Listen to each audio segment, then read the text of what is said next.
महोदय, भारत आप के जगह ग्रहण संविधान कीजिए। के आप अनुच्छेद नहीं, आप अपना 151 स्थान दो के अनुसरण बिना इजाजत के ना बोले। आप बैठिए, भारत के नियंत्रक महालेखा परीक्षक से जगह कीजिए।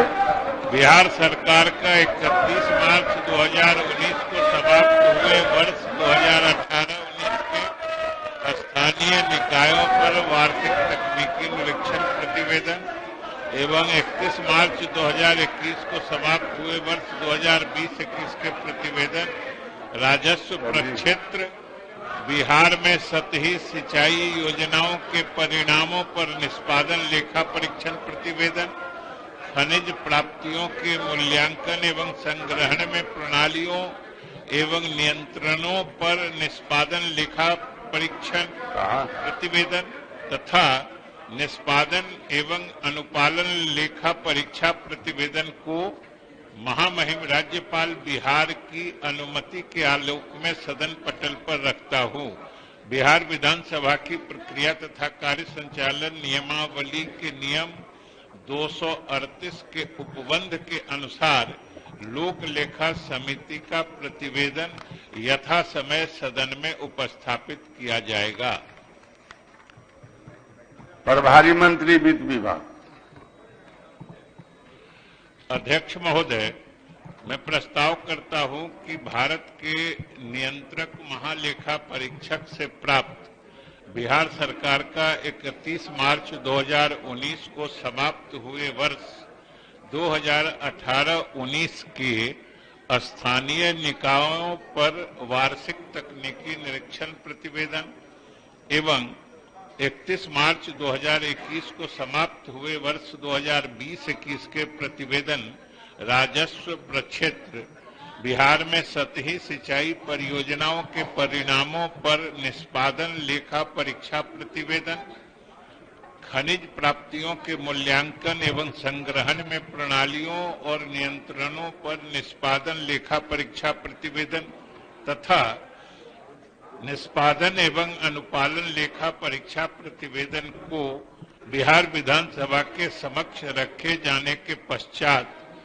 उक्त प्रतिवेदनों को लोक लेखा समिति द्वारा विचार किए जाने के पूर्व जनता में बिक्री के लिए प्राप्य हो।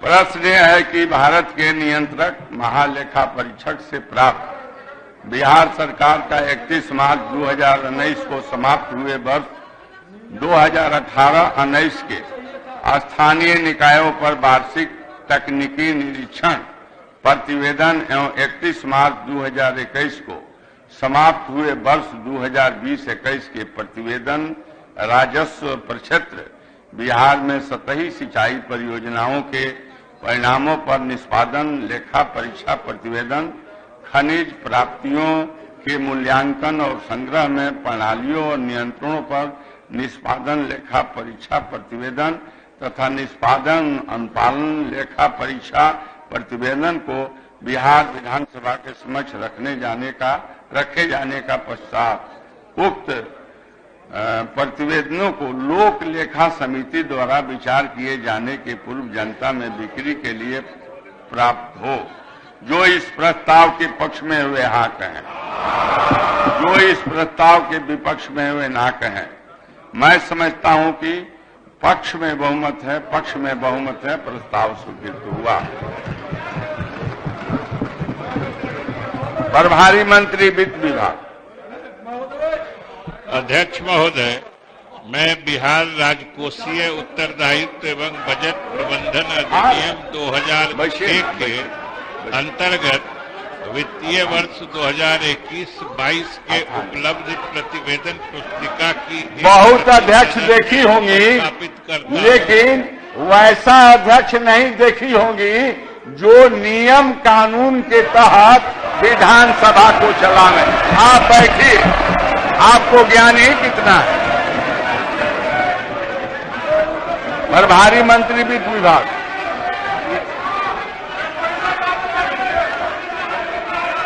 प्रभारी मंत्री, मैं बिहार राजकोषीय उत्तरदायित्व स्थान ग्रहण कीजिए, बैठिए के बैठिए। अंतर्गत अरे आप बैठिए। वित्तीय वर्ष 2022-23 के ग्रीन बजट पुस्तिका की प्रति सदन में उपस्थापित करता हूं। माननीय प्रभारी मंत्री वित्त विभाग। अध्यक्ष महोदय, मैं बिहार राजकोषीय उत्तरदायित्व एवं बजट प्रबंधन अधिनियम 2006 की धारा 13 के तहत बिहार राजकोषीय उत्तरदायित्व एवं बजट प्रबंधन नियमावली 2022 की एक प्रति सदन पटल पर रखता हूं। बिहार राजकोषीय उत्तरदायित्व एवं बजट प्रबंधन अधिनियम 2006 की धारा 13 के तहत बिहार राजकोषीय उत्तरदायित्व एवं बजट प्रबंधन नियमावली 2022 की प्रति सदन पटल 14 दिनों तक रखी रहेगी। माननीय प्रभारी मंत्री संसदीय कार्य विभाग।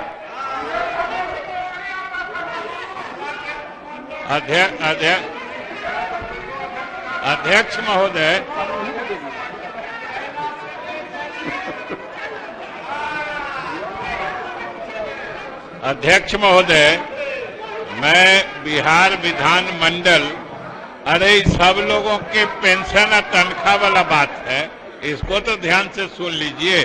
ये आप सबके हित में है, सदन के सदस्यों को। अध्यक्ष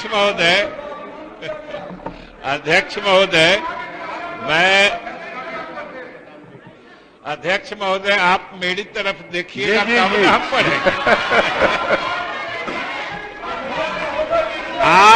अध्यक्ष महोदय, आप बराबर विपक्ष को देख के विपक्ष को कुछ ज्यादा ही तरजीह दे रहे हैं। माननीय मंत्री महोदय, आसन को, सत्ता को भी देखना है, विपक्ष को भी देखना है, और विपक्ष से मैं चाहता हूं कि सकारात्मक सहयोग विपक्ष करे। अध्यक्ष महोदय, आप अगर विपक्ष को नियमानुसार अधिक भी तरजीह देंगे तो सरकार को खुशी होगी। नियमानुसार ये बहुत आप माने सरकार की एक बड़प्पन है कि आप चाह रहे हैं कि विपक्ष को भी उचित, मतलब उनको भी उचित सम्मान दिया जाए। ऐसा काम अवश्य होना चाहिए, वो काम मैं करते रहूंगा। महोदय, आपने तो उचित कहा, हम तो कहते हैं कि उचित से थोड़ा बढ़ा के भी दीजिएगा तो सरकार को खुशी होगी। आसन कहीं कंजूसी नहीं करेगी, सरकार अनुग्रहित होगी। मैं बहुत प्रसन्न हूं आपके सुझाव से, आसन प्रसन्न। अध्यक्ष महोदय, माननीय प्रभारी मंत्री संसदीय कार्य विभाग। मैं बिहार विधान मंडल सदस्यों का वेतन, भत्ता और पेंशन वाला अधिनियम 2006 की धारा 8(3) के तहत बिहार विधान मंडल सदस्यों का वेतन, भत्ता और पेंशन संशोधन नियमावली 2022 से संबंधित अधिसूचना संख्या 776, 777 दिनांक 30/9/22 तथा अधिसूचना संख्या 864 दिनांक 9/11/22 एवं अधिसूचना संख्या 1019 दिनांक 9/12/22 की हिंदी एवं अंग्रेजी की एक प्रति सदन पटल पर रखता हूं। हम आपसे सिर्फ ये निवेदन करना चाह रहे थे कि जो छपड़ा में मौतें हुई है, सरकार खुद इस बात से मर्माहत, किसी की जान जाती है तो सरकार इसे हमेशा बुरा मानती है। और छपरा में अगर इन्हीं लोगों के कहने के मुताबिक शराब पीने से मौतें हुई हैं, तो ये तो शराबबंदी कानून का औचित्य बताती है कि शराब पीने से जान जाने का भी जोखिम रहता है, ये इस तरह की घटनाएं लोगों में संदेश देती है कि शराब छोड़ देना चाहिए, और हम लोगों के सरकार की प्रतिबद्धता है कि लोगों को शराब पीने से अलग करने की भरपूर कोशिश करे। महोदय, यही सदन गवाह है कि सारे लोगों ने खड़े होके संकल्प लिया था कि हम लोग न अपने पिएंगे और दूसरों को भी नहीं पीने के लिए प्रेरित करेंगे।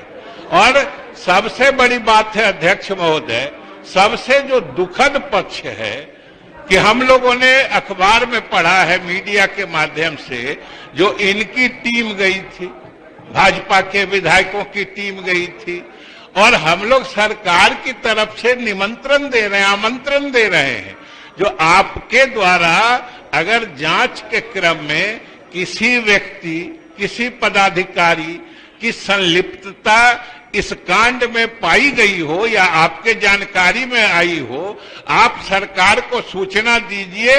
सरकार बेहद पारदर्शी तरीके से, चाहे वो कितना बड़ा अधिकारी क्यों न हो, सरकार सख्त कार्रवाई करेगी। और महोदय, सरकार ने तो कार्रवाई करना प्रारंभ कर दिया है। पुलिस पदाधिकारी के खिलाफ कार्रवाई हुई है, एक्साइज के ऑफिशियल अगर इसमें संलिप्त पाए जाएंगे तो उनके खिलाफ कार्रवाई की जाएगी। सरकार हमेशा इस माने में, आप जानते हैं महोदय, कि चाहे भ्रष्टाचार हो, चाहे इस तरीके से कानून का मखौल उड़ा के गरीब लोगों के जान जाने की नौबत आए, इसके लिए जो भी अपराधी चिन्हित होंगे, जो भी पदाधिकारी चिन्हित होंगे, उनके विरुद्ध सरकार सख्त कार्रवाई करेगी। लेकिन महोदय, इन लोगों ने जो सदन में संकल्प लिया था, वहां उस घटना स्थल पर गए, किसी ने कहा कि लोगों को शराब नहीं पीना चाहिए, आप छोड़ते क्यों नहीं हो? किसी ने यह कहा कि आप जब शराब पीने से जान जा रही है आप ही के टोले में, आप ही के मोहल्ले में, आप ही के इलाके में, तो आप लोग शराब नहीं पीने के लिए क्यों नहीं मुहिम चलाते हैं? जब जान रहे हैं महोदय, अभी कल ही उस सदन में लोग पूछ रहे थे, जो शराब पीने से मौतें हो रही हैं, ये मौत कब तक चलेगी? सरकार से पूछ रही थी। हम कहे आपके पहले पंक्ति में इसका जवाब निहित है कि शराब पीने से मौत होती है, तो ये मौत नहीं हो, इसका कारण खोजने की जरूरत है कि उसी पंक्ति में है कि शराब पीने से मौत होती है। और महोदय, सरकार की ईमानदारी और सरकार की लोकहित में बनाई गई इस नीति की सार्थकता और प्रासंगिकता समझिए कि आज बिहार में इस तरह के लोगों को चिन्हित करने की पहल की गई है। और आप जरा उस बात पर गौर करिए कि जो सरकार दूसरे प्रदेशों से शराब की सप्लाई होती है वहां, और सरकार ने उनको चिन्हित करके दूसरे प्रदेश में घुस के बिहार पुलिस ने अपराधियों को पकड़ के कानून के हवाले किया है। बिहार पुलिस ने प्रशंसनीय काम किया है महोदय। और जरा सोच के देखिए, जो सप्लाई कहां से आ रही है? उत्तर प्रदेश से आ रही है, हरियाणा से आ रही है, और ये सब प्रदेश किसके, कौन शासन चला रहा है? इन प्रदेशों में किसकी हुकूमत है? ये एक बार नहीं ईमानदारी से बोलते हैं कि भाजपा शासित प्रदेशों से बिहार को बदनाम या बिहार के गरीबों की जान लेने के लिए यहां पे गलत शराब भेजी जा रही है। ये इनको नहीं दिखता है और न कुछ ऐसा काम करते हैं महोदय। इसलिए हम यही कह रहे हैं कि सरकार खुद इस बात से मर्माहत है। हमारे प्रदेश के गरीबों की जान चली जाती है महोदय। सरकार इसके लिए कोई भी कदम उठाने को तैयार है, लेकिन इनकी ईमानदारी तो कहीं दिखती नहीं है, कहीं ईमानदारी नहीं दिखती है। इसलिए ये लोग चाहे वहां इनका दल जाए या सदन में इस बात को उठाएं, जब कार्रवाई सरकार कर रही है। और हमने कहा कि मुख्यमंत्री भी चाहते हैं, सरकार भी चाहती है कि इनके जांच दल द्वारा जिसकी संलिप्तता पाई गई है, जिसके कारण इस तरह की घटना हुई है, सरकार को सूचना दें अगर ईमानदार है। तो ये सरकार को सूचना दे, सरकार सख्त से सख्त कार्रवाई करेगी, ये हम सदन के माध्यम से पूरे बिहार की जनता को आश्वस्त करते हैं। धन्यवाद।